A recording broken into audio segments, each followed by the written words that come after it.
Tangent and normal are important concepts in calculus and are frequently tested in the JEE main examination. In JEE, you may be asked to find the equation of a tangent to a curve at a given point, or to find the slope of the tangent at a given point.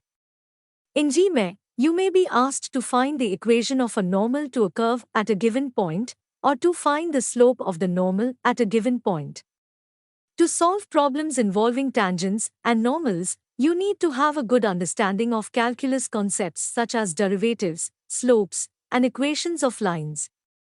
You should also be familiar with the equations of common curves such as circles, parabolas, and ellipses.